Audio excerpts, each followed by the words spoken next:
नवी मुंबईतील palm beach मार्गावरील बहुचर्चित आलिशान गृहप्रकल्पाला पर्यावरणीय कायद्यांचा मोठा धक्का बसलाय.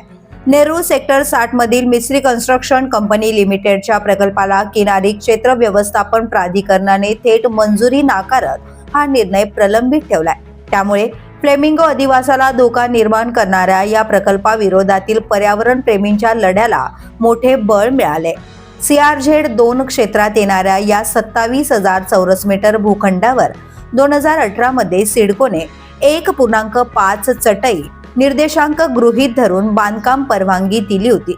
मात्र पर्यावरण, वन व हवामान बदल विभागाच्या 15 ऑगस्ट 2018च्या अधिसूचनेनुसार येथे 1 चटई निर्देशांकानुसारच परवानगी अपेक्षित होती.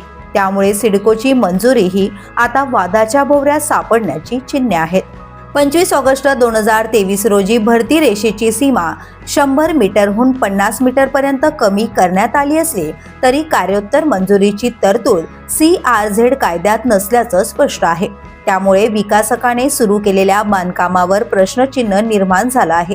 19 जानेवारी 2026 रोजी झालेल्या 193व्या बैठकीत प्राधिकरणाने प्रकल्पाचे नेमके स्थान, समुद्राकडील किंवा जमिनीकडील बाजू, सध्याची बांधकाम स्थिती आणि न्यायालयीन प्रकरणांची माहिती सादर करण्याचे निर्देश देत निर्णय प्रलंबित ठेवलाय.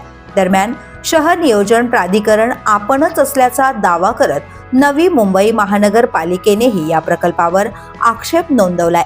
पर्यावरणप्रेमी संघटनांनीही आंदोलन करत या प्रकल्पाला विरोध दर्शवला आहे. आता CRZ प्राधिकरण अंतिम निर्णय काय घेते आणि पर्यावरण प्रेमींची पुढील भूमिका काय राहते यावर या बहुचर्चित आलिशान गृह प्रकल्पाचे भवितव्य अवलंबून असणार आहे.